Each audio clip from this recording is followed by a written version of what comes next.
Welcome to Spotlight Santa Monica. I'm Sandy Jacobson.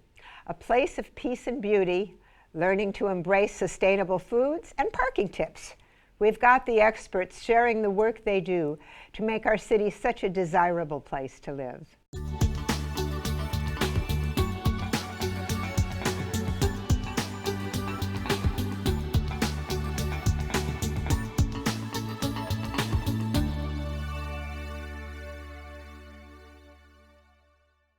Did you know that Santa Monica has its very own cemetery? Joining me now is Cindy Tomlinson from Woodlawn. Cindy, thank you so much for joining us. Hello, my pleasure. Thanks for having me. So you are the administrator of the Woodlawn Cemetery. Yes, that's right. What's the history of Woodlawn? Woodlawn was acquired through a deed from the Carrillo family, which was one of the original land grant families of Santa Monica, in the late 1800s. Wow. And then in 1972, they purchased the mausoleum. So there was a little gap there. What makes that? It is unique, and it's right across the street from the college. Yes. What makes it so unique? What makes it unique is its beauty. Normal cemeteries or other cemeteries in the area will just have flat markers, very few trees. And Woodlawn has many, many trees. Many high monuments, 26 acres of just green, lush. Yeah. I didn't realize it was that big because we only kind of see it from the corner, don't we? Yes, it kind of looks like a country club. Yeah, yes it does. But yeah, it stretches from 14th to 17th and Pico to back to Michigan. You know, it is so interesting that the style for cemeteries these days are the flat stones, but it's so much more interesting when there are markers. Yes, because people can design them themselves. Oh. You know? One of my favorite places to visit was the cemetery in Buenos Aires, and it was the same with all the markers and everything. Yeah. So what are your day-to-day duties as administrator of Woodlawn? I mostly taking care of operational, budgeting, purchasing, making sure we're good financially. But I also like to be hands-on. So you might see me directing cars as they come in or, assisting with a service. I also meet with families when needed to make arrangements for services, which is one of my favorite things to do because they really need you at that point. Right. They're in a bad place, and being able to help them is very rewarding. Do you have your own ministers and people like that, or do people usually bring their family minister? They usually have their own that they bring in, but we do have a list, of course, of clergy in the area. Where do all the beautiful statues and stained glass come from? That's something I'm researching. The statues were donated by families. I know that. One or two of them are from Italy. The stained glass windows, they all depict California landscape, but I don't know who donated them, but I'm researching it. Could anybody just walk on the grounds and walk around Woodlawn? Absolutely. We're open every day, 8 to 4, and we welcome everybody. It's a really beautiful place. Are there any famous residents? Yes, we have Granny from the Beverly Hillbillies, Irene Ryan. That was her name, Irene Ryan, yeah. We have Harvey Korman of Blazing Saddles and the Carol Burnett Show. Oh, yeah. We have Merle Norman. A very famous Santa Monica name. Yes. So many others. Is Leo Carrillo, was he? Yes, we have Leo Carrillo. I thought I remembered that. Abbott Kinney. Abbott Kinney? Yeah. The street? Well.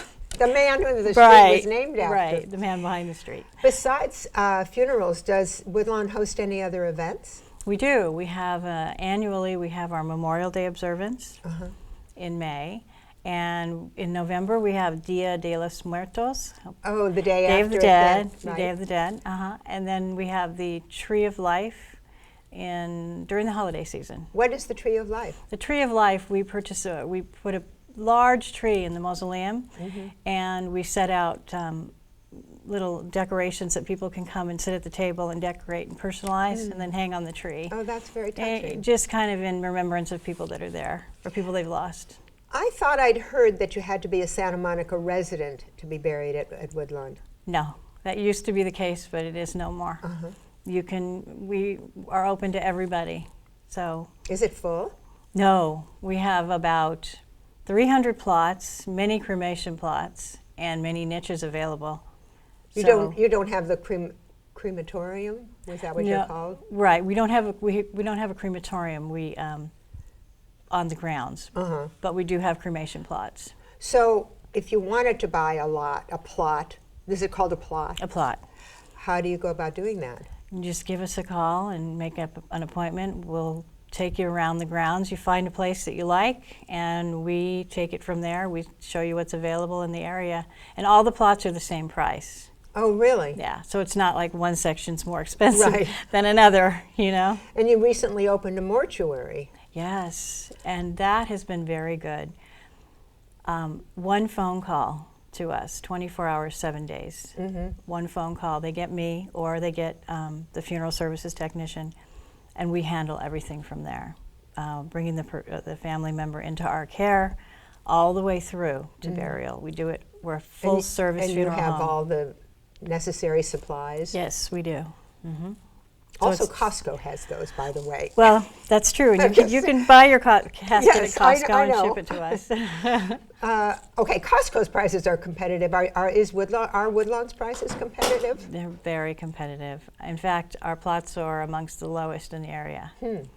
And it's in the center of the city, which It so many of is. them aren't. It is. What kind of challenges does a cemetery like Woodlawn face? Well, we're a very small staff. You know, a lot of people think you can just, that you just need a few people. It's pretty quiet out there. Right. But, doing sometimes 2 services every day.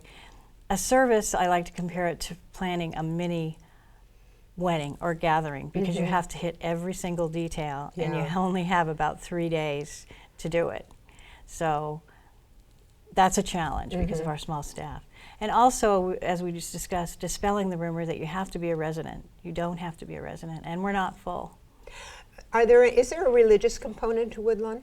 No, we have all denominations. There's no sections or anything like that. And anybody who's dead can be buried there? Yes, and you can also pre-purchase a plot. Do people do that a lot? They do. It's a smart thing to do, actually. It is. isn't it? I've had people come in with receipts from the 70s. Wow. And they'll have paid like $1,500 for their plot. Very smart move. What does it cost now? Now the plots are about $5,900. Well, it's forever. It is. It's your little piece of Santa Monica. Yeah. If you couldn't find a place to live, you could find another kind of place. Yeah. What's the future hold for Woodlawn? I'm hoping that that the word will get out that we are full service, that you don't have to go to 2 different places. You come to us and we handle it all with our mortuary. I'm also hoping that it will become more of a public venue where people will want to come and see the beauty of it. Yeah. Well, I've always wanted to drive in, so I think the next time I drive by, I will. Please do. Thank you so much, Cindy. Thank you. Thank you for handling what's a very delicate task, and I can tell if I had to come to you, I would feel comforted. Thank you. Thank you. you. For more information, please visit smgov.net/cemetery. Up next, meet the man who is working to keep the city safe from toxins and pesticides.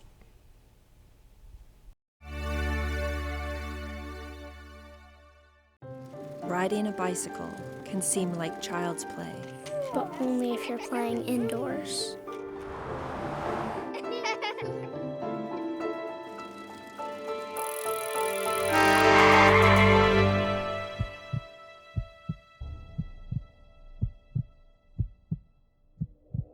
Riding in the real street has real consequences. Play it safe. Ride by the rules. Cars and bikes need to play together. Good morning, sunshine. If he were, he'd tell you, right? You're too healthy to be. He didn't look sick. What if you weren't safe every time? What if he's sleeping with his ex? What if it broke? If you are HIV positive, what happens next? You don't have to live with Mr. Doubt. Common Ground offers free testing and care for HIV and STDs, including hepatitis. Just stop by or call us. It's time you know.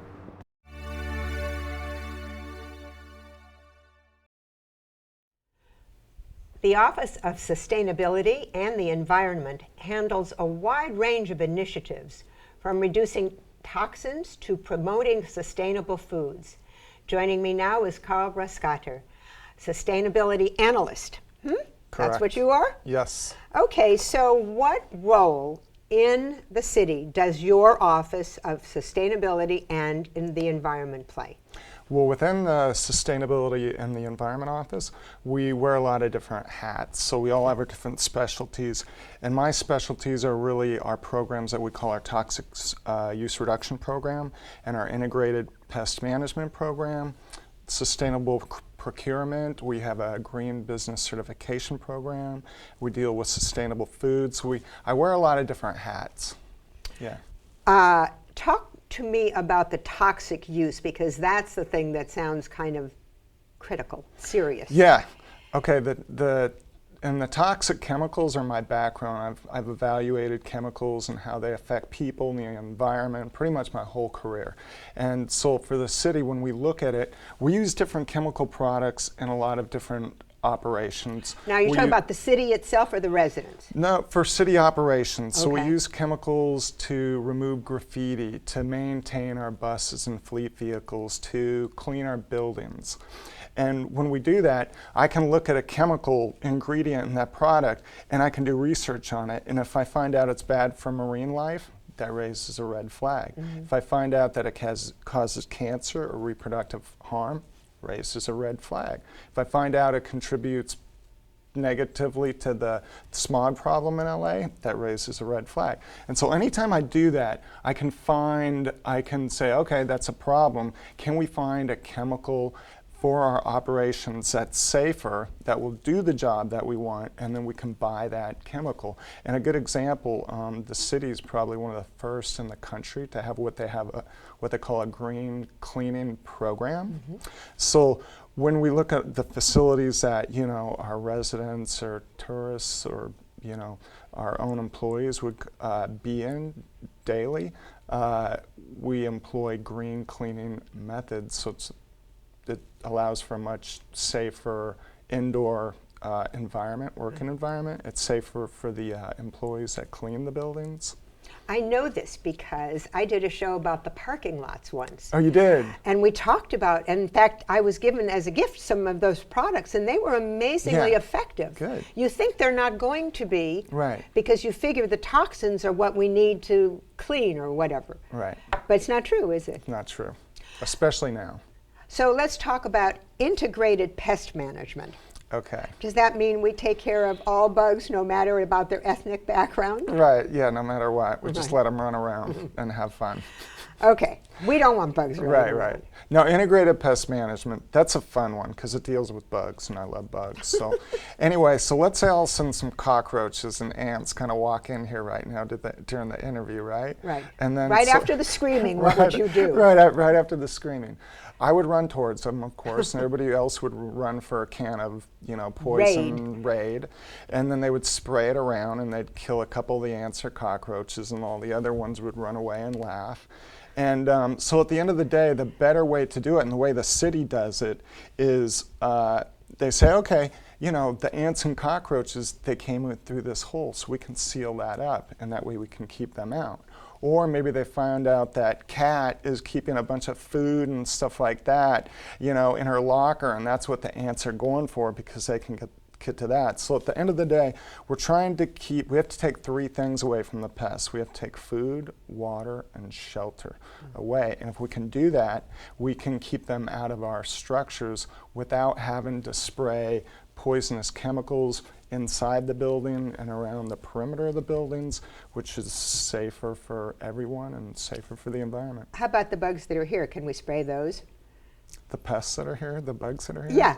What bugs do we have? Well, here? You just said a cockroach and an ant came in. I don't want those. Well, that's a good point too, because sometimes people spray when they don't even need it. They saw like an ant 3 months ago, and what they do is they call a pest control company, and they're like, oh, we'd love to take your money and spray around the perimeter of the building every month, even though we don't really need to. So that's a really good point.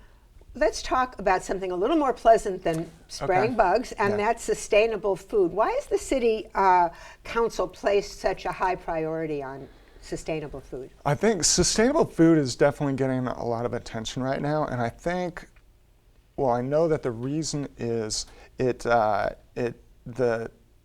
environmental footprint, the impacts that the global food supply chain has on pollution and water use and energy use and climate change is huge. It's as big as the transportation sector. It's just huge. Okay, I'm saying sustainable food, but I don't really know what I'm talking about. Exactly. So when we talk about sustainable food, it means different things to different people. For us, it might be, again, we're talking about pollution, we're talking about climate change, and some people it might be about the welfare of the animal. But when we talk about sustainable food, we really break it down into 5 areas that we promote as being our sustainable food strategy. And that would be eat organic, and then it would be reduce your meat and dairy consumption. It would be eat locally grown food, such as what we could get at the farmer's market. It would be avoid overly processed food, and also to reduce food and packaging waste. So those are really food and packaging waste. Oh, wait, okay. Yeah, and those are really the 5 areas that we target. And it's a great question. The first time I brought, when I mentioned sustainable food to people, they're like, what the heck is that? Yeah. So those 5 areas that I mentioned are really what we mean when we talk about sustainable food. Why does organic count in that sustainable thing? Organic is probably what most people would consider sustainable food, because buying organic foods is really popular right now. Yeah, it's very popular. And the organic label is really popular. So I think what a lot of people don't know, most people I think buy organic for their own personal health, right? Yeah. They don't care where it comes from. They could ship it over from Europe as long as it's better for their family and their kids and it's organic, they're happy about that. But the fact too is that when you buy something that's grown organically, it's also good for the ecosystem and the environment and the farmers where they grow that crop. So, okay, but I'm going to ask you a question. If I had a choice between buying something organic from Chile or not so organic from, I don't know, Barstow. Yeah. Which one should I do? I would go local. Yeah? I'd go local. Okay. I have a quick question to ask you. Do I have to worry about my nail salon? Oh, your nail salon. I'm really glad that you brought that up. Okay. Some you do, because earlier when we talked about the toxics use reduction program, and then you were clarifying whether I was talking about the city or not, and that was good, because there's certain things that we do for our own operations in the city, kind of things that we manage and have more control over, and there are also toxic use reduction efforts that are brought to us from other groups and nonprofits. And there's a group called the California Healthy Nail Salon Program, who their goal is to get the most toxic nail care products out of nail salons. Okay. It's better for the nail salon workers and better for the customers that go there to get pampered. And so that's really what that effort is. And if you want to find what we are recognized, we have 4 recognized healthy nail salons in the city, and you could go to Sustainable SM /healthy nail salons to find them. Thank you for scaring me to death. Thank you, Karl. You're welcome. I have a habit of that. For more information on all these programs, please visit smgov.net/OSE. Up next, do you know the city of Santa Monica has been touted as having some of the most beautiful parking garages in the world? Stay tuned.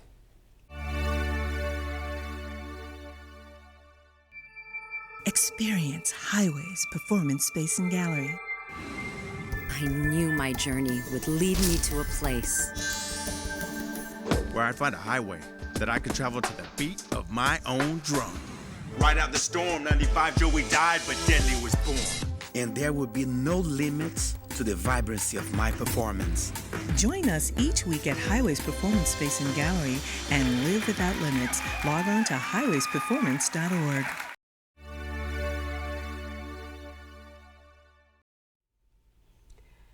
From artistic yet efficient parking garages to real-time parking info. Joining me now is Parking Administrator Frank Ching.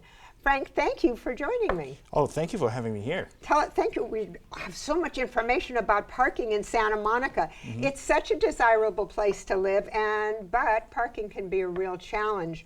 Where's the best place to start if you're heading downtown or the promenade or the pier? Well, first of all, I would really encourage you to use our parking phone app. It kind of interact and give you the real-time information where parking is available. But if you want to give me some tips, parking at Civic Center if you want to go to downtown because it's closest to the freeway access and it's more affordable. If you decide to enjoy the beach for the day, South Beach Lot is definitely the best choice. Which one? The South Beach Lot is actually the best choice. So what's the parking app? The parking app, we have a Santa Monica parking app. You can actually download it from the iTunes store called Samo Park. And it's a real time you can find from meter parking space to your garages to beach lots that tells you where parking space is available with the parking rates that you get to choose from. Remember, make sure you're not the person. If you're driving, then don't use it. Yeah, the passenger always use it. Right. So say it again. Santa Monica. It's Samo Park. Samo Park. Yeah, okay. It's a parking app. So parking structure 6 reopened last year. How has that affected traffic downtown? Well, it's definitely great and helpful because it brings another 700 plus more parking space into the inventory in downtown, and drivers doesn't need to circle around as much. The location is a prime location on Broadway and 2nd Street, so it's definitely helped people go into downtown, easier to find parking. So were you able to add to the parking, to the available spaces when you remodeled the lot? Absolutely. Parking structure 6 basically double the number of parking space from before. How'd you do that? Well, the garage is 3 floors below grade. 3 floors down and 7 floors up, compared to before was only a small garage about 5 floors high. So the inventory got double. Are you going to do that to any more of the parking structures? At this point, we have enough parking inventory, quite frankly.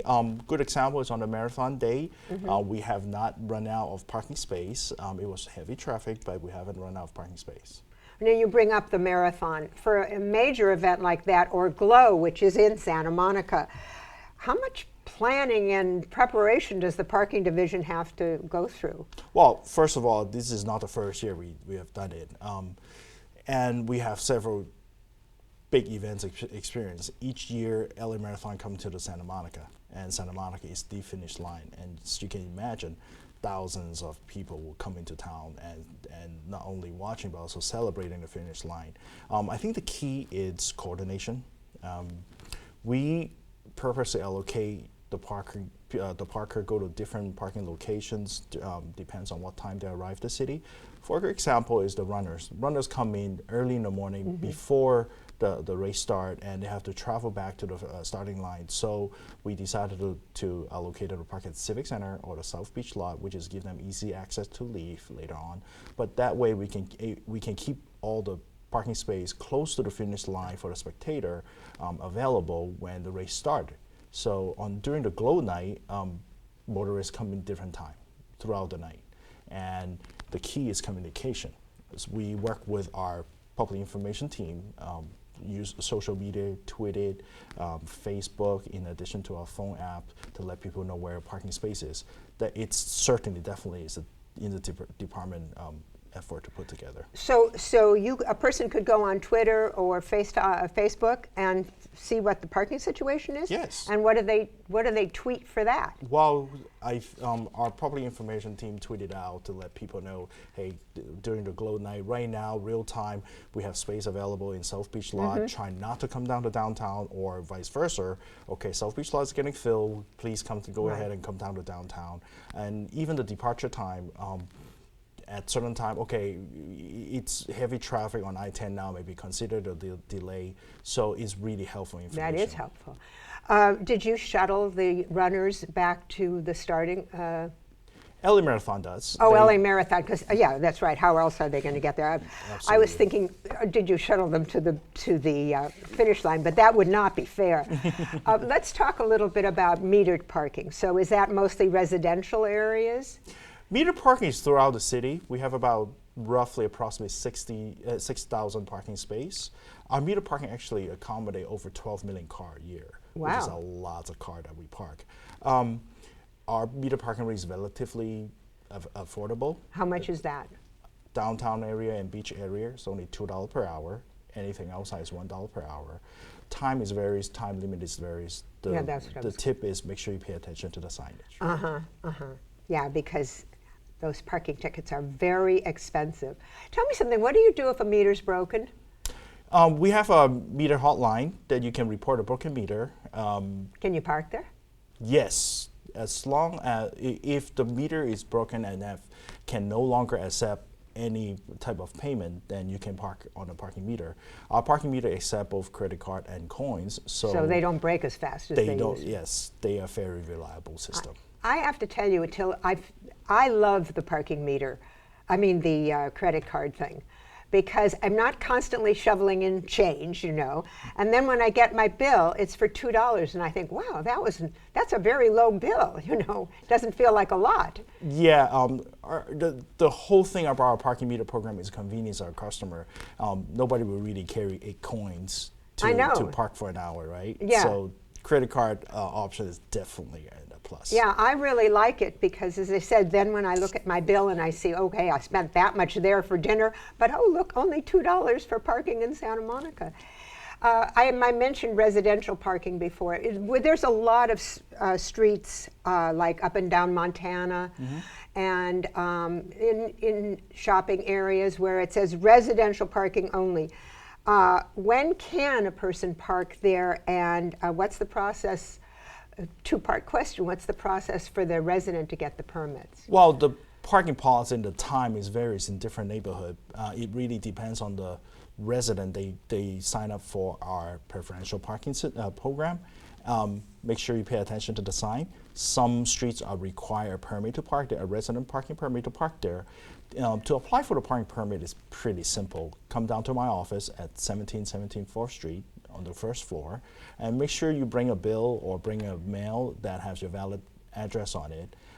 The process is only take you a few minutes, and we'll set up your account, and you can purchase the parking permits, and we'll send it. It will be mailed to your house. At the desk, we'll give you a temporary permit. You can start parking right away.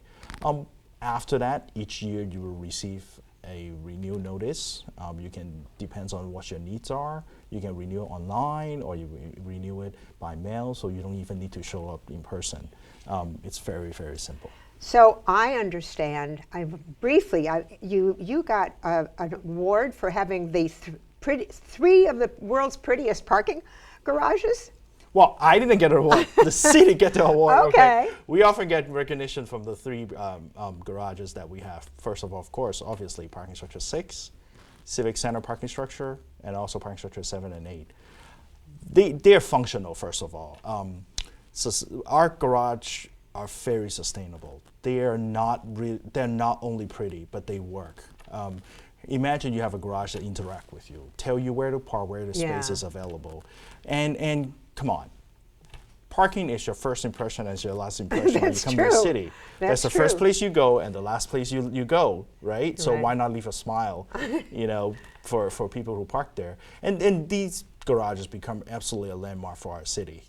I often see people stop by and take a picture in front of our garage, and we receive world-class recognition on that. Thank you so much, Frank. I appreciate your being here.